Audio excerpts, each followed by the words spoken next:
Verb को कौन modify कर रहा है? जो वर्ब को मॉडिफाई कर रहा है वो क्या है? वो एडवर्ब है। अच्छा, अली रन क्विकली, ये तो वर्ब को मॉडिफाई कर रहे हैं। नेक्स्ट अगर हम इसकी प्रेज बना दें, वो किस तरह होगा? Ali run with with great speed. Ali run with great speed. अब यहाँ पे विथ ग्रेट स्पीड, ये क्या है? विथ ग्रेट स्पीड, ये एडवर्ब एडवर्ब फ्रेज है। बिस्मिल्लाहिर्रहमानिर्रहीम। Today we are going to discuss phrases. Phrases को आज डिस्कस कर लेंगे। इसके जो टाइप्स है, adjective phrase, adverb phrase, noun phrase and next one prepositional phrase. First of all हमने समझना होगा कि फ्रेजेस है क्या। फ्रेजेस कोई सेंटेंस नहीं होता। इट मीन्स सेंटेंस में तो यूज़ हो सकता है लेकिन सेंटेंस नहीं होता, इसका कोई कंप्लीट मीनिंग नहीं होता। और अगर हम बात करें group of words, last video में हमने बात की क्लॉजेस की, उसमें इंडिपेंडेंट एंड इंडिपेंडेंट क्लॉजेज है, वो भी मीनिंग के तौर पर यूज़ होते हैं। लेकिन यहाँ पे हम बात करेंगे प्रेजेस की। प्रेजेस में ग्रुप ऑफ वर्ड्स, ये ग्रुप ऑफ वर्ड्स का एक मजमू होता है, लेकिन ये सब्जेक्ट एंड वर्ब के बगैर यूज़ होता है, without a subject and a verb. इसमें सब्जेक्ट और वर्ब यूज़ नहीं होता प्रेजेस में। फॉर इंस्टेंस अगर हम बात करें इन द मॉर्निंग या ऑन द टेबल, इस तरह जो सेंटेंस की शुरू में, सेंटेंस के सेंटर में या सेंटेंस की लास्ट में जब इस तरह कोई ग्रुप ऑफ वर्ड यूज़ हो जाए तो वो फ्रेजेस है। अब हमने समझना होगा कि एडजेक्टिव फ्रेज क्या है, एडवर्ब फ्रेज क्या है, और जो नेक्स्ट वन है नाउन फ्रेज, उसको वन बाय वन समझेंगे। अगर हम बात करें फर्स्ट ऑफ ऑल जो एडजेक्टिव फ्रेज है, एडजेक्टिव फ्रेज ये भी ग्रुप ऑफ वर्ड्स होता है। A group of adjective phrase a group of words है, ये भी ग्रुप ऑफ वर्ड्स है, लेकिन इसमें वैसे यूज़ क्या होता है अगर हम बात करें, इट मीन्स ये भी सब्जेक्ट एंड वर्ब के बगैर एडजेक्टिव फ्रेज यूज़ होता है। अगर हम बात करें एडजेक्टिव की, एडजेक्टिव वैसे होता क्या है? Adjective first of all adjective को डिस्कस कर लेंगे। एडजेक्टिव डिस्क्राइब करता है, डिस्क्राइब नाउन को, नाउन या प्रोनाउन को। नेक्स्ट अगर हम बात करें एक एग्जांपल के थ्रू, ये तो हम लोगों ने सिर्फ एडजेक्टिव डिस्कस किया, लेकिन एडजेक्टिव प्रेज है क्या, वो डिस्कस कर लेंगे। It means first of all अगर हम एक एग्जांपल लिखे, उसके बाद इसको इजीली अंडरस्टैंड करके, it was horrible, horrible night. यहाँ पे नाइट क्या है? नाइट एक नाउन है, ये नाउन है। जब नाइट नाउन है तो जो नाउन को डिस्क्राइब करता है वो क्या है? वो एडजेक्टिव है। पहले एक एग्जांपल के थ्रू हम समझेंगे, उसके बाद मैं इजीली समझा दूंगा। It was a horrible night. अब जो नाइट है वो तो नाउन है, लेकिन नाउन को डिस्क्राइब करने वाला कौन है? एडजेक्टिव है। अब इसी को अगर हम एडजेक्टिव फ्रेज में चेंज कर दें, इट मीन्स इसी वर्ड्स में इसी वर्ड्स को और वर्ड्स में चेंज कर दें, एडजेक्टिव फ्रेज अगर हम बनाएं इसको, तो फिर कैसे होगा? It was a night, was a night of horror. अब अ नाइट ऑफ हॉरर, इसका क्या मतलब हुआ? अ नाइट ऑफ हॉरर की बात अगर हम ना करें, सिर्फ ऑफ हॉरर की बात करें, ये हमारे पास क्या बना? ये हमारे पास एडजेक्टिव फ्रेज बना, adjective phrase. It was a night of horror, ये यहाँ पे ओरेबल सिर्फ एडजेक्टिव था, लेकिन हमने इसको प्रेज में चेंज कर दिया, it was a night of horror. अब इन दोनों का मतलब एक ही है, वहाँ पे सिर्फ एडजेक्टिव यूज हुआ है, यहाँ पे सिर्फ एडजेक्टिव फ्रेज ऑफ हॉरर। एक और एग्जांपल अगर मैं समझा दूँ, ये example one and example two. अब अगर मैं लिखूँ she wore a diamond, she wore a diamond necklace. अब नेकलेस क्या है? नाउन है, ये तो आप लोगों को पता है। जो नाउन को डिस्क्राइब करता है वो क्या है? एडजेक्टिव। यहाँ पे हमारे पास एडजेक्टिव क्या है? एडजेक्टिव डायमंड है। इसीलिए जब हम इसको चेंज करेंगे प्रेजेस में, एडजेक्टिव प्रेज में चेंज करेंगे, तो हमारे पास जो सेंटेंस होगा वो क्या होगा? She wore a necklace, she वोर a necklace made of diamond. अब यहाँ पे मेड ऑफ डायमंड है क्या? मेड ऑफ डायमंड यहाँ पे एडजेक्टिव फ्रेज है। इसी सेंटेंस को अगर किसी और इस तरह चेंज कर दिया जाए, इस तरह भी ठीक है। शी वोर अ नेकलेस शी वोर अ नेकलेस ऑफ डायमंड। आप ऐसे भी चेंज कर सकते हैं। ये दोनों इन तीनों का मतलब एक ही है, लेकिन इसमें सिर्फ एडजेक्टिव यूज़ हुआ है, लेकिन यहाँ पे एडजेक्टिव फ्रेज यूज़ हुआ है। यहाँ पे शी वोर अ नेकलेस ऑफ डायमंड, ये भी हमारे पास क्या है, यहाँ पे ऑफ यूज़ हुआ है, तो वो ये एडजेक्टिव फ्रेज है। एडजेक्टिव फ्रेज में ये यहाँ पे प्रीपोजिशन यूज़ हुआ है, तो ये एडजेक्टिव फ्रेज में एडजेक्टिव फ्रेज के अंदर ये प्रीपोजिशनल फ्रेज है। एक और एग्जांपल हम यहाँ पे इजीली कवर कर लेंगे। अगर मैं बात करूँ, he is a professional cricketer. He is a professional cricketer. यहाँ पे क्रिकेट क्या है? नाउन है, लेकिन नाउन को कौन डिस्क्राइब कर रहा है? एडजेक्टिव। जब ये एडजेक्टिव है तो हमें क्या करना चाहिए?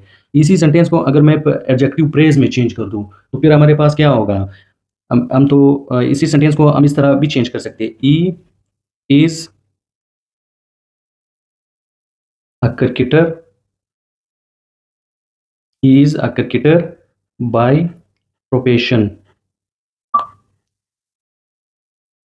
ये तो is a cricketer by profession, आप इसको ऐसे भी चेंज कर सकते हैं, लेकिन अगर हम इसी सेंटेंस को ऐसे भी चेंज कर सकते हैं, he is a cricketer of professional level. Is a cricketer of professional level या he is a cricketer by profession, दोनों का मतलब एक ही है। अभी नेक्स्ट डिस्कस करते हैं एडवर्ब फ्रेज। एडवर्ब फ्रेज भी अ ग्रुप ऑफ वर्ड्स है, ये भी a group of words.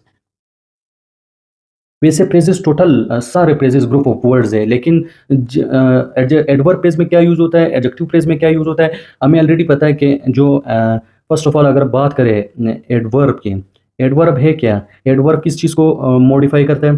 Modify.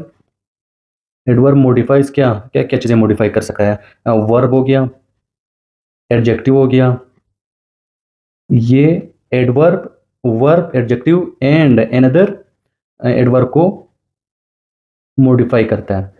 ये तो एडवर्ब की डेफिनेशन है कि एडवर्ब किस चीज़ को मॉडिफाई करते हैं? वर्ब, एडजेक्टिव एंड एडवर्ब को।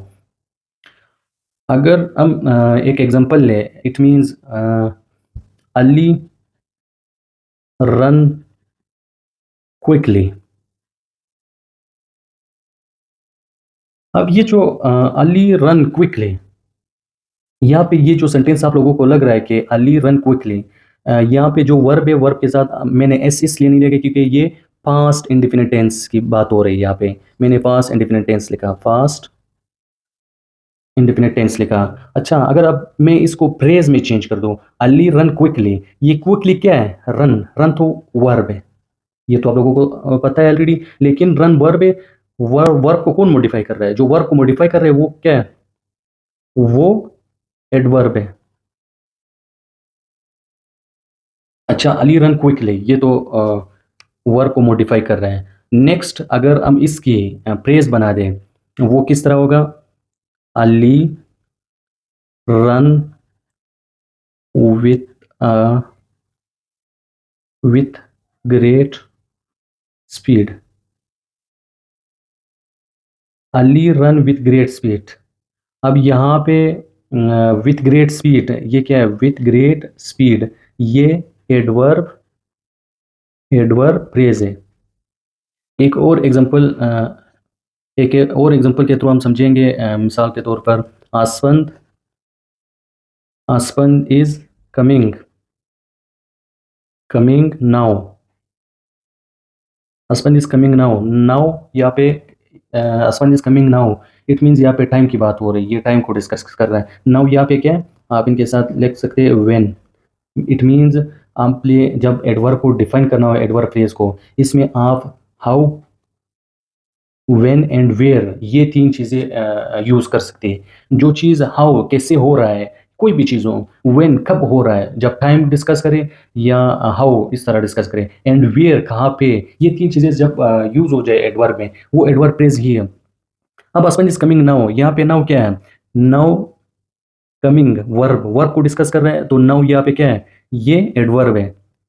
अगर हम इसको प्रेजेस में चेंज कर दें, आप लिख सकते हैं कि Asfand is coming at this time, at this time या एट दिस मोमेंट, आप इस तरह भी लिख सकते हैं। आप इस तरह भी लिख सकते हैं Asfand is coming at this very moment, या Asfand is coming at this time.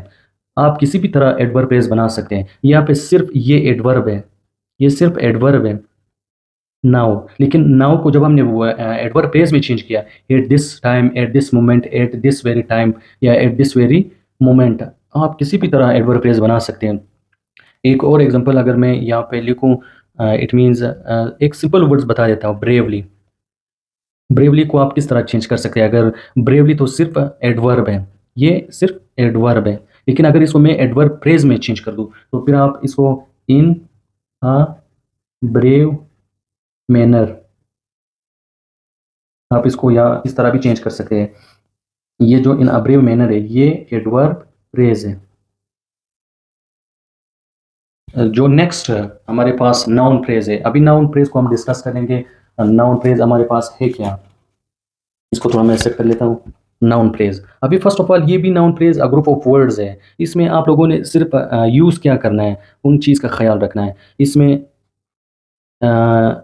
ये सब्जेक्ट भी यूज़ हो सकता है, इसमें सब्जेक्ट हम लोगों ने पढ़ा था, सब्जेक्ट एंड वर्ब यूज़ नहीं हो सकता, लेकिन नाउन फ्रेज में सब्जेक्ट हो सकता है, सब्जेक्ट फ्रेज हो सकता है। इट मीन्स नाउन फ्रेज में सब्जेक्ट हो सकता है ऑब्जेक्ट या ऑब्जेक्ट की जगह, ऑब्जेक्ट की जगह, सब्जेक्ट की जगह या कंप्लीमेंट की जगह। लास्ट वीडियो में मैंने ये कंप्लीमेंट, सब्जेक्ट, वो ऑब्जेक्ट, वर्ब, इनको वन बाय वन इजीली समझाया था, क्योंकि 9-10 वालों के लिए या फर्स्ट सेकेंड ईयर वालों के लिए इजी ग्रामर के थ्रू समझाया। अभी एक सिंपल एग्जांपल हम लेते हैं। नाउन फ्रेज भी ग्रुप ऑफ वर्ड्स है, चाहे एडवर्ब एडजेक्टिव हो, कुछ भी हो, वो ग्रुप ऑफ वर्ड्स ही है। एक एग्जांपल के थ्रू, द टॉल मैन। अब इसका मतलब क्या है, द टॉल मैन, एक लंबा आदमी।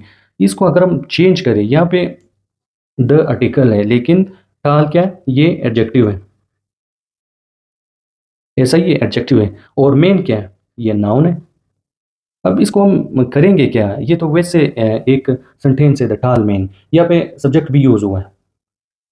लेकिन अगर हम एक एग्जांपल लिखे एज अ सब्जेक्ट के तौर पर, सब्जेक्ट के तौर पर अगर हम एक एग्जांपल लिखे, वो क्या हो सकते हैं, the red car is fast, the red car is fast. अब द रेड कार क्या है, the red car noun phrase, noun phrase. अगर एज अ ऑब्जेक्ट हम यूज करें नाउन फ्रेज को, एज अ ऑब्जेक्ट कैसे हो सकता है, वो भी आप इस तरह लिख सकते हैं। एज अ ऑब्जेक्ट अगर आप बात करें, ऑब्जेक्ट के तौर पर यूज करें, वो क्या हो सकता है, it means I I bought a book, I bought a book on history. अब a book on history, a book on history जो ऑब्जेक्ट की जगह पे यूज हुआ है, ये भी नाउन फ्रेज ही है। अब अगर हम एज अ कम्प्लीमेंट यूज करें, एज अ कम्प्लीमेंट, तो वो क्या हो सकता है, एज अ कम्प्लीमेंट अगर हम बात करें, it means she is a talented, talented singer. अब she is a talented singer, a talented, talented singer, ये कम्प्लीमेंट है। ये लास्ट वीडियो में मैंने समझाया था। ये तो हमारे पास वैसे एडजेक्टिव, एडवर्ब, नाउन फ्रेज या फ्रेजेस वगैरह, ये ग्रुप ऑफ वर्ड्स है। इसमें सब्जेक्ट, एडवर्ब फ्रेज में, एडजेक्टिव फ्रेज में, इसमें सब्जेक्ट एंड वर्ब यूज नहीं होता, लेकिन ये सिर्फ ग्रुप ऑफ वर्ड्स है। लेकिन नाउन फ्रेज में आप सब्जेक्ट की जगह पे भी यूज कर सकते हैं, ऑब्जेक्ट की जगह पे भी यूज कर सकते हैं, और कंप्लीमेंट भी यूज कर सकते हैं। एक और है जो प्रीपोजिशनल फ्रेज है, जिस तरह मैंने समझाया था, prepositional, prepositional phrase. Prepositional phrase क्या है, ये भी ग्रुप ऑफ वर्ड्स है, लेकिन अगर हम एग्जांपल के थ्रू पढ़े, यही टेबल ही है, it means the book is on the table. अब the book is on the table. अब ऑन द टेबल क्या है, ये प्रीपोजिशनल फ्रेज है, प्रीपोजिशनल फ्रेज। आई होप आपको आज का जो टॉपिक था वो समझ आया होगा। तो काइंडली अगर वीडियो अच्छी लगी हो तो आप हमारे चैनल को सब्सक्राइब करें